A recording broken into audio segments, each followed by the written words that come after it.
Hey guys, गिज़मोडिक्ट here और आज हम रिव्यू करने वाले हैं सैमसंग का गैलेक्सी M31। तो मेरे पास काफ़ी टाइम से ये फ़ोन है, तो मैंने सोचा अब फाइनली इसका रिव्यू कर देते हैं। मैं आपको थॉट्स मेरे बताना चाहता हूँ ये फ़ोन के बारे में, और ये भी आपको मैं बताना चाहता हूँ कि क्यों आपको गैलेक्सी M31 नहीं खरीदना चाहिए।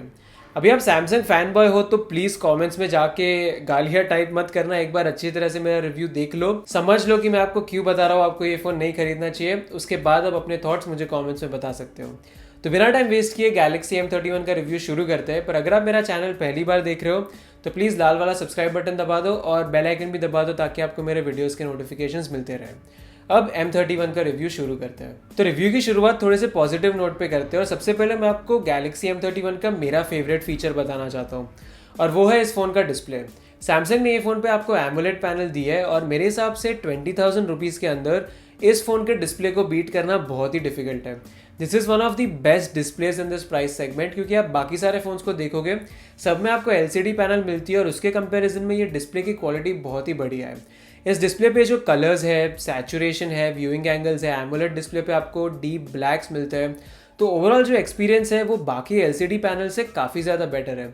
इनफैक्ट बहुत सारे पोल भी यूट्यूबर्स ने किए हैं कि 60 हर्ट्स एमोलेड चाहिए आपको या 120 हर्ट्स LCD, तो बहुत सारे लोगों ने एमोलेड पिक किया है। तो ऑब्वियसली एमोलेड सबका फेवरेट है, तो यहाँ पे इसके डिस्प्ले से आपको कोई भी प्रॉब्लम नहीं होना चाहिए। गैलेक्सी M31 का डिस्प्ले मेरा सबसे फेवरेट फीचर था, और यहाँ पे this is one of the best displays on any phone in this price segment. Definitely Samsung को मैं इसके लिए क्रेडिट देना चाहूँगा। और यहाँ पे एक और चीज़ जो मुझे अच्छी लगी वो ये है कि अगर आप दूसरे ब्रांड्स के फ़ोन देखोगे जैसे कि रियलमी, शाओमी, वहाँ पे कभी कभी वाइड वन L1 के इश्यूज आते रहते हैं। नेटफ्लिक्स, अमेजॉन प्राइम में कुछ ना कुछ गड़बड़ चलती रहती है, पर सैमसंग के फ़ोन्स में ऐसा कभी नहीं होता। M31 पे भी, या फिर आप लोअर फ़ोन्स भी ले लो, M21 और वो सारे फ़ोन्स, आप नेटफ्लिक्स या अमेजॉन प्राइम दोनों में जाओगे आपको दोनों ही ऐप्स में फुल HD में स्ट्रीमिंग बाय डिफ़ॉल्ट मिलेगी। तो इस पर भी right out of the box कोई प्रॉब्लम्स नहीं है, आप नेटफ्लिक्स और अमेजॉन प्राइम दोनों HD में स्ट्रीम कर सकते हो। हालांकि यहाँ पे HDR का सपोर्ट नहीं है जो Poco X2, Redmi Note 9 pro वो सारे फोन्स पे है, बट फिर भी विदाउट HDR सपोर्ट इस डिस्प्ले पे आपको टीवी शोज और मूवीज देखने में काफ़ी ज़्यादा मज़ा आएगा पोको X2 या रियलमी 6 प्रो या बाकी सारे LCD डिस्प्लेज वाले फ़ोन के कंपैरिजन में।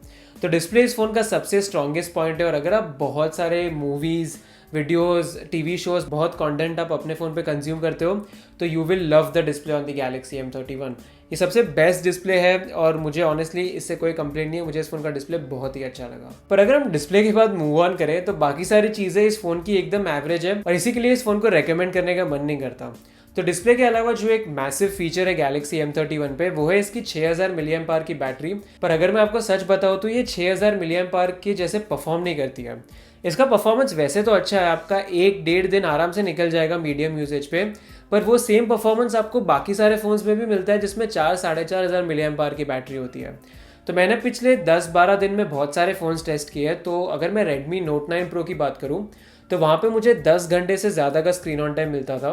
रियलमी 6 प्रो की बात करूँ तो वहाँ पे मुझे 9 घंटे का स्क्रीन ऑन टाइम मिलता था। मैं रियलमी 6 की बात करूँ तो वहाँ पे मुझे 7 घंटे का स्क्रीन ऑन टाइम मिलता था। और अब मैं अगर गैलेक्सी M31 की बात करूँ तो इस पे 7.5 से 8 घंटे का स्क्रीन ऑन टाइम मिलता था। हालांकि इसमें सबसे बड़ी बैटरी है, 6000 mAh की बैटरी है, फिर भी रियलमी 6 प्रो और रेडमी नोट 9 प्रो में मुझे ज़्यादा बैटरी लाइफ मिलती थी on a day to day usage. तो यही प्रॉब्लम है कि इसमें जो Exynos 9611 है वो अच्छी तरह से ऑप्टिमाइज़ नहीं किया गया है। वो बैटरी ज़्यादा खाता है नॉर्मल यूजेज में अगर आप इसे स्नैपड्रैगन चिपसेट से कंपेयर करोगे तो हाँ, यहाँ पे 6000 mAh की बैटरी है, बट इसका परफॉर्मेंस शाओमी के 4-4.5 mAh के जो फ़ोन्स है वैसे ही कंपैरिजन आता है यहाँ पे। तो गैलेक्सी M31 में बड़ी बैटरी तो है बट वो एफिशिएंट नहीं है, और ऊपर से इसमें चार्जिंग के लिए आपको एटलीस्ट 2.5 घंटे लगते हैं। तो ये जो बैटरी लाइफ प्लस चार्जिंग का कॉम्बो है वो काफ़ी एवरेज लगा मुझे। 6000 mAh सुनने में बहुत बड़ा लगता है, बट रियल वर्ल्ड यूसेज में सैमसंग ने इस डिवाइस को अच्छी तरह से ऑप्टिमाइज नहीं किया है। बैटरी लाइफ का परफॉर्मेंस डिसेंट है, आपका 1-1.5 दिन निकल जाएगा, पर 6000 mAh माइंड में रख के अगर आप सोच रहे हो कि आपको 2-2.5 दिन की बैटरी मिलेगी तो वो आपको नहीं मिलने वाली। उसके बाद अगर हम कैमरास की भी बात कर ले तो यहाँ पे भी चीज़ें काफ़ी एवरेज है। सैमसंग ने यहाँ पे M30s के कंपैरिजन में आपको 64 मेगापिक्सल का सेंसर दिया है, और यहाँ पे एक वाइड एंगल लेंस और एक मैक्रो लेंस भी है। अगर मैं इस फ़ोन से फ़ोटोज़ की बात करूँ तो इस फ़ोन से अच्छे फ़ोटोज़ आते हैं, बट ये सबसे बेस्ट कैमरा फ़ोन नहीं है इसके प्राइस सेगमेंट में।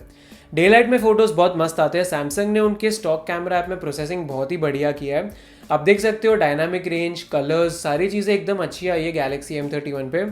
पर यहाँ पे जहाँ पे ये फ़ोन सफ़र करता है वो लो लाइट में करता है। इंडोर लाइटिंग कंडीशंस में भी फ़ोटोज़ अच्छे हैं, पर आप जैसे ही लो लाइट में जाते हो यहाँ पे सबसे पहला तो इसके फ़ोटोज़ जूम्ड इन होते हैं बाकी फ़ोन्स के कंपैरिजन में, और अगर आप क्वालिटी भी देखोगे तो क्वालिटी उतनी अच्छी नहीं है पोको X2 या बाकी फ़ोन्स के कंपैरिजन में। तो यहाँ पे सैमसंग थोड़ा पीछे रह जाते हैं, और क्योंकि यहाँ पे एक्जीनोस का प्रोसेसर है तो कोई भी गूगल कैमरा का APK इस फ़ोन पे नहीं चलने वाला। तो ऐसा भी नहीं है कि आप Gcam डाल के इस फ़ोन का परफॉर्मेंस इंप्रूव कर सको। हालांकि इसकी कंपटीशन में जो फ़ोन है सब में गूगल कैमरा के APK है, तो उन सब के परफॉर्मेंस काफ़ी ज़्यादा इंप्रूव हो जाता है। तो रियर फेसिंग कैमरा इस फ़ोन का ठीक ठाक है, आप अच्छे फोटोज़ ले सकते हो, पर लो लाइट में परफॉर्मेंस अच्छा नहीं है। सिमिलरली अगर मैं सेल्फीज़ की भी बात करूँ तो सेल्फीज़ एक्चुअली मुझे काफ़ी अच्छी लगी M31 से। इनफैक्ट अगर आप Xiaomi Realme की सेल्फीज़ देखोगे तो वो सारे फ़ोन्स पे सेल्फीज़ काफ़ी ओवर एक्सपोज्ड होती है डे लाइट में, उसके कंपैरिजन में M31 पे डायनामिक रेंज बहुत ही बढ़िया थी। पर यहाँ पे मुझे जो चीज़ अच्छी नहीं लगी वो ये है कि इंडोर कंडीशंस में और सब में थोड़ी सी फेडेड लुक आती है सेल्फीज़ पे स्किन टोन्स में, तो वो सारी चीज़ों में बाकी फ़ोन्स बेटर परफॉर्म करते हैं। और बिकॉज उन पे Gcam भी है तो ओवरऑल फिर बेटर परफॉर्मेंस हो जाता है पोको का, रियलमी का M31 के कंपैरिजन में। तो not the best camera phone, आपके लिए कैमरा इंपॉर्टेंट है तो M31 मत लेना। इसमें 64 मेगापिक्सल का सेंसर तो है, बट बाकी फ़ोन ज़्यादा बेटर परफॉर्म करता है। वाइड एंगल कैमरा भी है इस फ़ोन पे, अच्छी तरह से परफॉर्म करता है, कोई मेजर प्रॉब्लम्स नहीं लगे मुझे। और मैक्रो लेंस भी है, but I think Poco X2 और रेडमी नोट 9 प्रो का मैक्रो लेंस काफ़ी ज़्यादा बढ़िया है। वहाँ पे आप मैक्रो लेंस से वीडियो भी ले सकते हो, और वहाँ पे आप ज़्यादा क्लोज भी जा सकते हो ऑब्जेक्ट के, तो आपको एक्चुअल वो मैक्रो वाली इफेक्ट मिलती है। तो कैमराज मुझे उतने अच्छे नहीं लगे गैलेक्सी M31 पे। वीडियो रिकॉर्डिंग भी उतना कुछ खास नहीं था, 4K सपोर्टेड है, बट यहाँ पे ऑटो फोकस लो है और इसकी क्वालिटी भी पोको X2 जितनी अच्छी नहीं थी।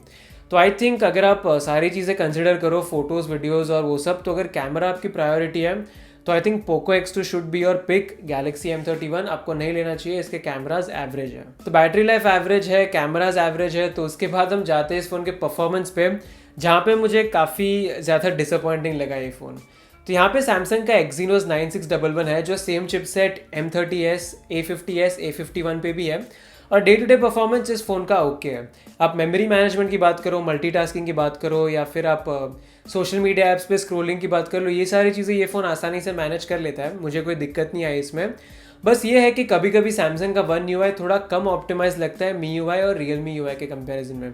जब आप बहुत सारी चीज़ें कर रहे होते हो एक टाइम ये फ़ोन पे, तो कभी कभी आपको UI में थोड़ी सी लैग या फ्रेम ड्रॉप या थोड़ा सा स्टटर देखने मिलता है, बट वो कभी कभी होता है, हमेशा नहीं होता। मोर और लेस यूज़र एक्सपीरियंस यहाँ पे ऑन एन एवरेज अच्छा रहा है। यहाँ पे Android 10 पे रन करता है, One UI 2.0 है इस फ़ोन पे, तो बहुत सारे फीचर्स भी है, स्क्रोलिंग स्क्रीनशॉट्स है, जेस्चर्स है, एम्बियंट डिस्प्ले है, बहुत सारे फीचर्स है यहाँ पे। तो फीचर रिच इंटरफेस है, और One UI 2.1 अगर आपने कोई भी सैमसंग का नया फ़ोन यूज़ किया है तो आपको पता होगा कैसा है एक्सपीरियंस। बहुत सारे लोगों को ये पसंद आता है, कुछ लोगों को नहीं पसंद आता, तो आपके प्रेफरेंस पे है। ऑनेस्टली मुझे डे टू डे यूसेज में One UI 2.1 से कोई दिक्कत नहीं लगी। सैमसंग के जो पुराने एक्सपीरियंस UI और वो सारी चीज़ें थी, उनके कंपैरिजन में यहाँ पे ऑप्टिमाइजेशन काफ़ी बेटर है। और देखते हैं अभी कि 6-7 महीने के बाद कैसे परफॉर्म करता है, क्योंकि उसी के बाद ही सैमसंग के फ़ोन्स में प्रॉब्लम्स आने शुरू हो जाते हैं। पर यहाँ पे डे टू डे परफॉर्मेंस में कोई प्रॉब्लम नहीं है। अगर आपको एवरेज अपने व्हाट्सएप के लिए, सोशल मीडिया ब्राउजिंग के लिए और वो सारी चीज़ों के लिए फ़ोन चाहिए तो M31 एक अच्छा फ़ोन है। पर अगर आप इसे गेमिंग की नज़रिए से देख रहे हो तो मैं कहूँगा कि M31 से दूर रहिए। यहाँ पे अगर मैं PUBG की बात करूँ तो इस फ़ोन का PUBG परफॉर्मेंस काफ़ी डिसअपॉइंटिंग था। आप मेरा गैलेक्सी M30s या A50s का PUBG रिव्यू देख सकते हो, सेम ही एक्सपीरियंस है यहाँ पे, तो आपको थोड़ा सा बेटर आइडिया आएगा कि PUBG के लिए मैं फ़ोन रेकमेंड क्यों नहीं करता।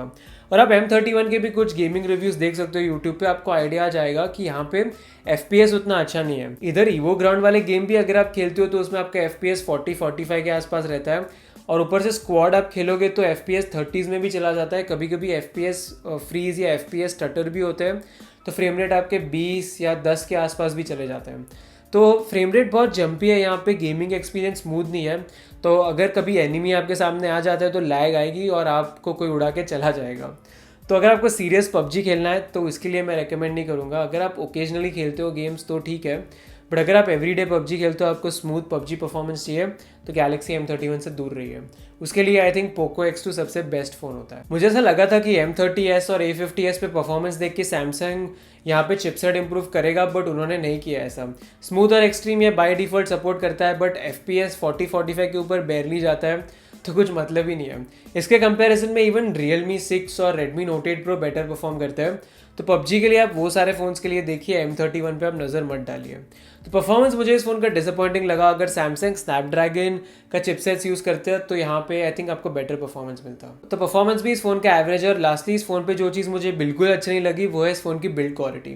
तो यहाँ पे अभी आप देख रहे हो कि इस प्राइस सेगमेंट में आपको काफ़ी अच्छी बिल्ड क्वालिटी मिल रही है फ़ोन्स पे।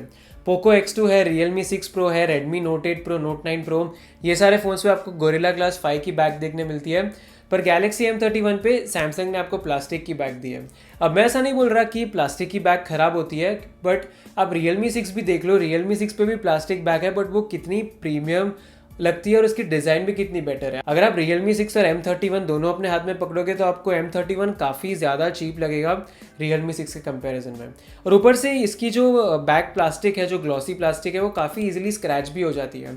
मैंने ये फ़ोन को ज़्यादा बाहर या रफली यूज़ किया नहीं है, बट फिर भी इस पर छोटे छोटे स्क्रैचेस ऑलरेडी आ गए हैं। तो कहाँ से आ गए मुझे कोई आइडिया नहीं है। तो इसकी जो बैक है वो ज़्यादा स्ट्रॉन्ग भी नहीं है, स्क्रैचेस जल्दी से आ जाएंगे, तो आपको इस पर केस और टेम्पर्ड ग्लास तो लगाना ही पड़ेगा। तो बिल्ड क्वालिटी भी वंस अगेन उतनी अच्छी नहीं है। फ़ोन आपको प्रीमियम या सॉलिड फीलिंग नहीं देता है। प्लास्टिक बैग से मुझे कोई दिक्कत नहीं है, बट अगर Realme 6 की क्वालिटी की भी आप अगर दे देते तो बेटर होता। तो बिल्ड क्वालिटी में once again definitely Samsung better काम कर सकता। इससे काफ़ी सस्ते फ़ोन्स भी है, जैसे Redmi Note 8 है, Realme C3 है, उनकी बिल्ड क्वालिटी बेटर लगती है इसके कंपैरिजन में। तो आई होप कि सैमसंग इसके फ्यूचर वर्जन में कुछ बिल्ड क्वालिटी इंप्रूव करे। उसके अलावा अगर मैं कुछ डे टू डे चीज़ों की बात करूँ तो नेटवर्क रिसेप्शन, कॉल क्वालिटी, इस सब में कोई दिक्कत नहीं थी। यहाँ पे वाईफाई रिसेप्शन भी अच्छा था। आपके पास डुअल सिम है, VoLTE, voice over wifi, extra micro SD card slot सब है यहाँ पे। फिंगरप्रिंट सेंसर इस फोन का पीछे लोकेटेड है और इसका जो परफॉर्मेंस है वो ठीक ठाक है। बाकी जो फोन्स के हार्डवेयर सेंसर है ये उतना ही फास्ट है। बस एक चीज़ है कि ये फिंगरप्रिंट सेंसर एकदम फ्लश है बैक के साथ, तो इनिशियली आपको थोड़ा लोकेट करने में प्रॉब्लम होगा। जो पावर बटन पे फिंगरप्रिंट सेंसर होता है वो ज़्यादा कन्वीनियंट होता है। यहाँ पे इनिशियली आपको थोड़ी सी दिक्कत हो जाएगी फिगर आउट करने में कि फिंगरप्रिंट सेंसर किधर है, बट एक्यूरेसी बराबर है। और यहाँ पे आप फिंगरप्रिंट सेंसर पे जेस्चर भी डाल सकते हो, जिससे आप नोटिफिकेशन ट्रे को पुल कर सकते हो। तो ये फीचर मुझे थोड़ा अच्छा लगा। यहाँ पे आपको हेडफोन जैक दिया गया है जिसकी क्वालिटी अच्छी है, लाउड स्पीकर की क्वालिटी भी ठीक ठाक है। और यहाँ पे नोटिफिकेशन लाइट नहीं है, बट सैमसंग ने आपको एक एम्बियंट डिस्प्ले का ऑप्शन दिया है। क्योंकि यहाँ पे एमोलेड डिस्प्ले, तो आप एम्बियंट डिस्प्ले रख सकते हो, इससे बैटरी ज़्यादा कंज्यूम नहीं होती है। तो काफ़ी कूल फीचर है ये। अगर आपको ये यूज़ करना है तो आप कर सकते हो। पर फिर ओवरऑल सवाल उठता है कि क्या आपको Galaxy M31 खरीदना चाहिए या फिर नहीं। अगर हम पहले इसकी प्राइसिंग की बात करें तो अब GST हाइक के बाद Galaxy M31 16,800 रुपीज़ में मिलता है। और इस प्राइस सेगमेंट में ऑनेस्टली मुझे ये वैल्यू फॉर मनी फ़ोन नहीं लगता है। इस फ़ोन का खाली डिस्प्ले अच्छा है, बाकी हम सारी चीज़ों की बात करें जैसे कि camera, battery, performance, build quality, ये सारी चीज़ें एवरेज है। और आई थिंक अगर आपका 17-18 हज़ार रुपये का बजट है तो उसमें Poco X2 is a much value for money phone in comparison to the Galaxy M31। M31 से अगर आप डिस्प्ले हटा दो तो इसमें कोई एक्सक्लूसिव चीज़ है ही नहीं।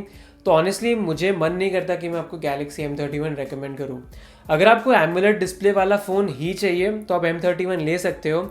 इनफैक्ट मैं रेकमेंड करूंगा, अगर आपको कैमरा परफॉर्मेंस उतना इंपॉर्टेंट नहीं है तो थोड़े पैसे बचा लो, M30s भी आप ले सकते हो, उस पर सेम क्वालिटी का डिस्प्ले है तो उसमें कोई दिक्कत नहीं है।